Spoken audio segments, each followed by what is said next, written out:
How I became scammed on vacation, my $8,000 lesson in phone fraud. Here is my story. I was robbed.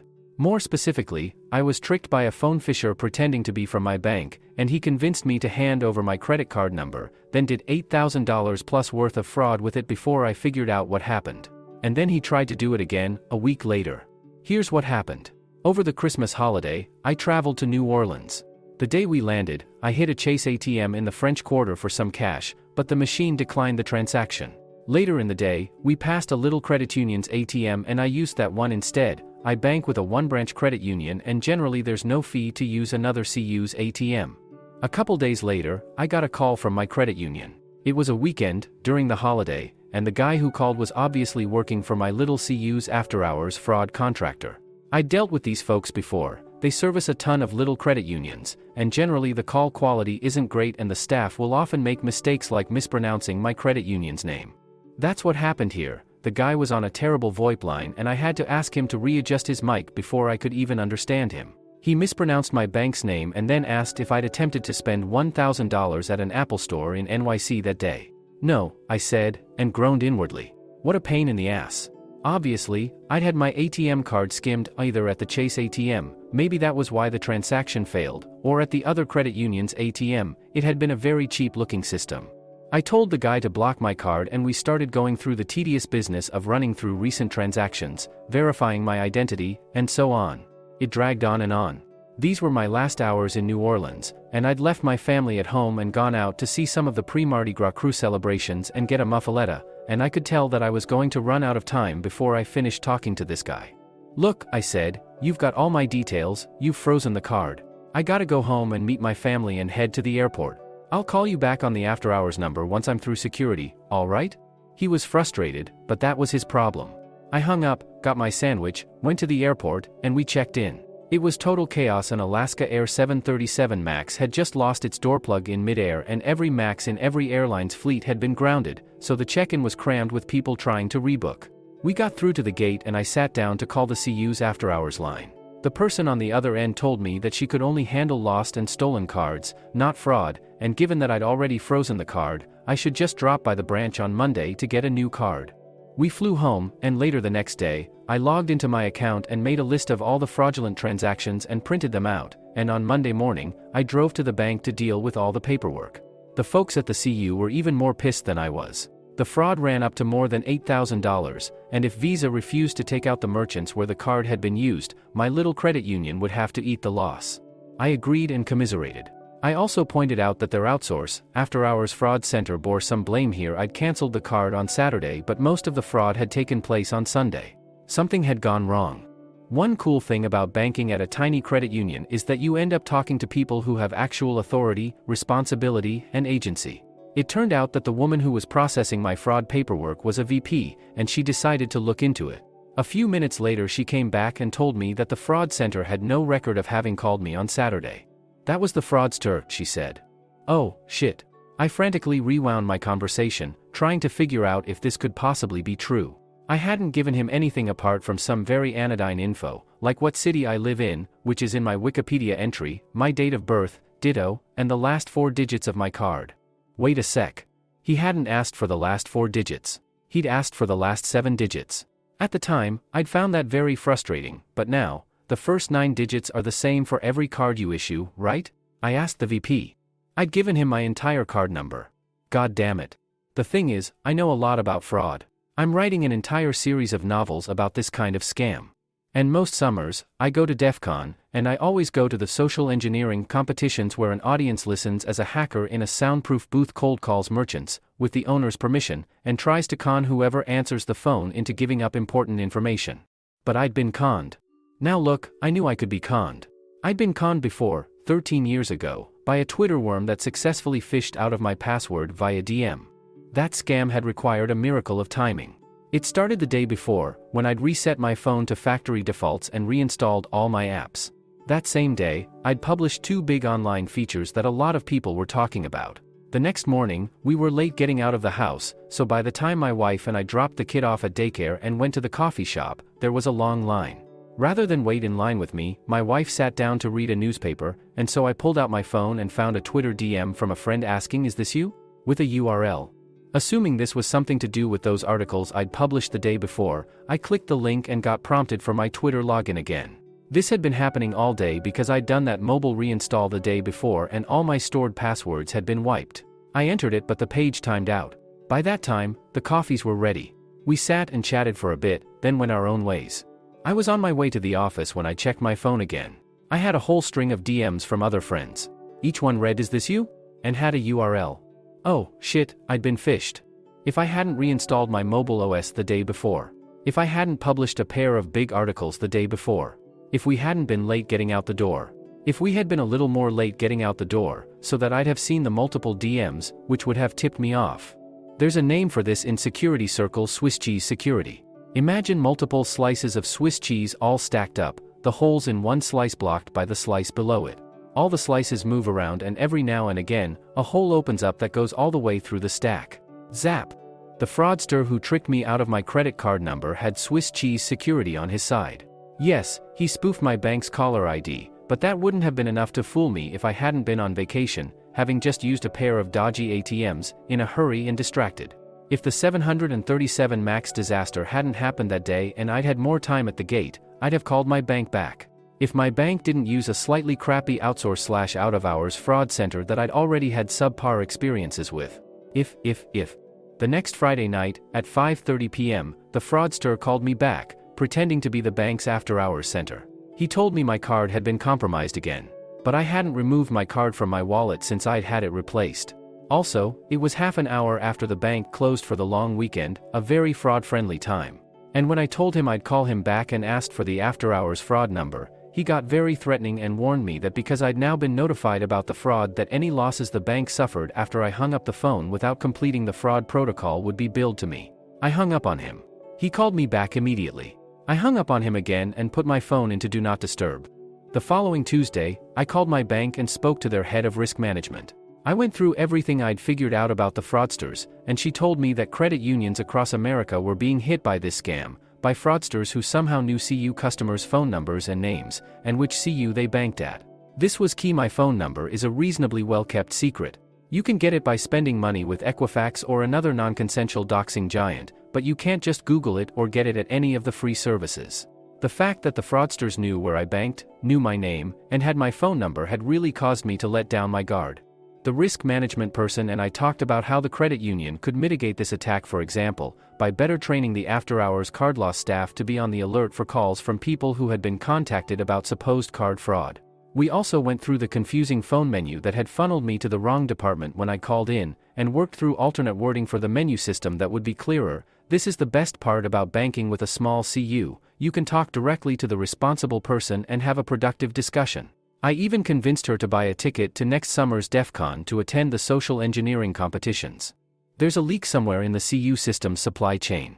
Maybe it's Zelle, or the small number of corresponding banks that CUs rely on for swift transaction forwarding. Maybe it's even those after-hours fraud / card loss centers. But all across the USA, CU customers are getting calls with spoofed caller IDs from fraudsters who know their registered phone numbers and where they bank. I've been mulling this over for most of a month now, and one thing has really been eating at me: the way that AI is going to make this kind of problem much worse. Not because AI is going to commit fraud, though. I trusted this fraudster specifically because I knew that the out-of-hours contractors my bank uses have crummy headsets, don't know how to pronounce my bank's name, and have long-ass, tedious, and pointless standardized questionnaires they run through when taking fraud reports. All of this created cover for the fraudster, whose plausibility was enhanced by the rough edges in his pitch. They didn't raise red flags. As this kind of fraud reporting and fraud contacting is increasingly outsourced to AI, bank customers will be conditioned to dealing with semi-automated systems that make stupid mistakes, force you to repeat yourself, ask you questions they should already know the answers to, and so on. In other words, AI will groom bank customers to be phishing victims. This is a mistake the finance sector keeps making. 15 years ago, Ben Laurie excoriated the UK banks for their Verified by Visa system, which validated credit card transactions by taking users to a third-party site and requiring them to re-enter parts of their password there. This is exactly how a phishing attack works. As Laurie pointed out, this was the banks training their customers to be phished. I came close to getting phished again today, as it happens. I got back from Berlin on Friday and my suitcase was damaged in transit. I've been dealing with the airline, which means I've really been dealing with their third-party, outsourced luggage damage service. They have a terrible website, their emails are incoherent, and they officially demand the same information over and over again. This morning, I got a scam email asking me for more information to complete my damaged luggage claim. It was a terrible email, from a Norripley email address, and it was vague, officious, and dishearteningly bureaucratic. For just a moment, my finger hovered over the phishing link, and then I looked a little closer. On any other day, it wouldn't have had a chance. Today, right after I had my luggage wrecked, while I'm still jet-lagged, and after days of dealing with my airline's terrible outsource partner, it almost worked. So much fraud is a Swiss cheese attack, and while companies can't close all the holes, they can stop creating new ones. Meanwhile, I'll continue to post about it whenever I get scammed. I find the inner workings of scams to be fascinating, and it's also important to remind people that everyone is vulnerable sometimes, and scammers are willing to try endless variations until an attack lands at just the right place, at just the right time, in just the right way. If you think you can't get scammed, that makes you especially vulnerable.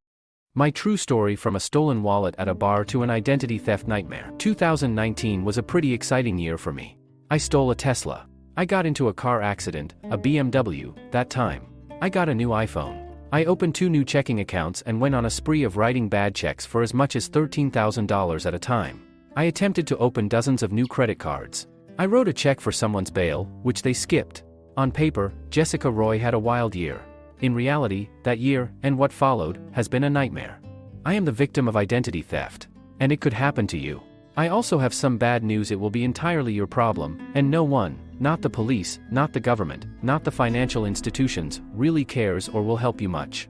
But with determination, you can fight back. I did. My troubles started in a bar in San Francisco the day after Thanksgiving 2018. When I went to close my tab, I discovered my wallet was gone. By the time I got my bank on the phone the next morning, my debit card had been used at a gas station for $48.15 and with a Square card reader for $30. I disputed both transactions and canceled all my cards. I went to a San Francisco police station to report the stolen wallet. When I got home to L.A., I had to get a new driver's license, had to update my autopay bills and had to buy a new wallet. I thought that was the end of it. I'd also lost maybe $100 in old gift cards, $10 in cash, and a Skin Laundry loyalty card. Devastatingly, I was just one punch away from a free facial. Then the letters started arriving. Congratulations! We're pleased to inform you that your application for a new Wells Fargo account has been approved. Welcome to Bank of America, and thanks again for choosing us. Target called asking about my recent card application. Emails started arriving from my existing credit card accounts. Email change alert. The thief tried, but failed, to access my Gmail account that had 2-factor authentication enabled. They made a new one with my name and used that instead. Password change alert. Mobile device phone number change. I got an email from the monitoring site I use to track my credit score. Is this new card yours? Another one, a new inquiry on your Equifax report. PayPal, Walmart, Macy's. I'm a woman of action, and I got moving fast. I froze my credit with all 3 major bureaus and also froze my file with Check Systems, the consumer reporting agency that tracks checking account activity. I filed a federal identity theft complaint. I left what would be the first of many voicemails with the San Francisco Police Department to get a copy of the report about my stolen wallet. When I reached out to Bank of America and Wells Fargo to get the fraudulent accounts closed, I quickly encountered a problem. Their automated phone menus demand your account number before connecting you to a human being. But the letters I received did not have the new account numbers on them. For security purposes. When the first social security numbers were issued in 1936, they were never meant to be a secure identity signifier, but the major credit bureaus began linking your social security number to your credit history around 1991. I started noting how long I spent on hold. Bank of America holds the record 47 minutes. Once, an associate named Logan told me I needed to make a statement and go to any Bank of America branch to get it notarized. My local branch did not have a notary, they said when I got there, and if they did, I would have needed to make an appointment. Back to the phone queue. 2 years before that, another new concept had emerged in the world of personal finance: the credit score. It was a way to crunch all of the information in your credit history into one number that now serves as shorthand for whether someone should finance your car loan, let you buy a house, or maybe rent you an apartment. Today, social security numbers and credit scores are broadly criticized by financial experts and government officials as overly simplified and, generally speaking, bad. And your social security number isn't very secure, even with the people who are supposed to be securing it. In 2017, the names, addresses, birthdays and social security numbers of 147 million Americans were compromised in a hack of Equifax, one of those companies that calculates your credit score. I was among them. For our troubles, Equifax offered a piddly $125 and some free credit monitoring. Then it turned out the bureau never set aside enough money to pay all the victims. I filed as a victim back in 2019. I haven't seen a dime, and I don't expect to. But what does a massive data breach have to do with my wallet being stolen? The thieves were likely able to obtain my social security number and other information about me for sale on the internet. Whether that info came from the Equifax hack or from a data breach at another institution is unclear. An Equifax representative said in an email that we are aware of no evidence that the breach has resulted in the impacted consumer data having been sold or used. Equifax declined to comment further for this story. 2 addresses belonging to the people who stole my identity appear on my Equifax credit report to this day. Those addresses are in cities I've never set foot in. I filed a dispute on the uncooperative Equifax website. 2 days later, I see that I can download a PDF for the details of the resolution. Oops. Something went wrong. Please try again later. Every time. In any event, stolen social security numbers are not hard to come by online, Eva Velasquez told me. She's the president and CEO of the Identity Theft Resource Center, an advocacy organization dedicated to helping victims of identity theft. Her organization sees sheaves of social security numbers available as buy one get one deals packaged with other consumer data on offer. They have been so ubiquitously compromised that they are available, essentially, for free, she said. I started a Google Doc tracking every letter, email and phone call, a physical file folder, soon bulging, kept everything in one place. I felt bile rise in my throat every time I opened my mailbox. Every day, for weeks, there was something new. Sometimes multiple things. I would sit at my kitchen table and call the 800 numbers of the banks or credit card companies or car loan brokers and fight the automated phone menus in a desperate bid to speak to a human being. The thieves, meanwhile, were on a roll. Although my driver's license had been reported stolen, Bank of America and Wells Fargo issued checkbooks to accounts opened using it. I started getting letters about bad checks. $79. 04 at Marshall's. $772. 94 at Safeway. $13,743. 80 at Big Lots. I began to realize that I was not only the victim of identity thieves, but also of the system that allowed them to steal my identity in the first place. And now, that system was going to make me work an unpaid part-time job fighting my way out of their logistical labyrinth. Kafka would blush. Bank of America asked me to mail it a notarized affidavit, a copy of my driver's license and a copy of my social security card so it could investigate the bad checks. I replied that it would be insane for a victim of identity theft to put those things in the mail. The person I spoke to said, "We would never require you to send any information like that." I was holding the letter asking for just that on the Bank of America letterhead. That letter said I had 30 days from the date of my claim, Jan. 25, to fill out and return the forms. I asked why the notice was dated February 25. The representative said the bank had first mailed the letter to the most recent address on file, an address I reported as fraudulent. The place where the thieves lived. Banks want it to be easy to open an account. As Velasquez put it, consumers want a zero-friction experience, which explains how the thieves were able to open checking and saving accounts. Months later, as I tried to close them, Andre from the Wells Fargo fraud department quizzed me on street names where I'd lived and people with whom I'd associated to make sure I really was who I said I was. That is not part of the process to open a new account, just to get a fraudulent one closed. There is no way to completely prevent identity theft. But taking these steps can help prevent it, and lessen the impact if it does happen. Freeze your credit. It takes 15 minutes, and it's free. Don't pay for any upgrades. Review your credit report at least once a year. You are eligible to get a free copy of your credit report from each bureau annually. Review it to make sure everything looks right. Check your passwords. Make sure your sensitive accounts, things like your email and your bank accounts, have strong, unique passwords. Use two-factor authentication everywhere you can. Never give anyone your bank password or verification code. Anyone asking you to tell them your password or a code you were just texted is trying to defraud you. Sign up for alerts from your banks. This is so you'll be notified immediately if someone tries to open a new account. Review your bank statements regularly. See any transactions you don't recognize? Call your bank right away. Don't carry your social security card in your wallet. Retrieve mail promptly, and stop it if you're going out of town. Stolen mail is one of the easiest ways for thieves to get your information. Opt out of pre-screened credit card offers. These can be a data goldmine for thieves. A photocopy of my driver's license. A Wells Fargo card with my name on it. Paperwork from a Best Western with my name on it. A handgun. And a Cheez-It box with a dozen checkbooks stuffed in it. My entire identity theft experience to this point had been rife with indignities large and small. And now my favorite snack food had been implicated. ID theft bill. Outrage no. 4. I called TransUnion to get a copy of my credit report.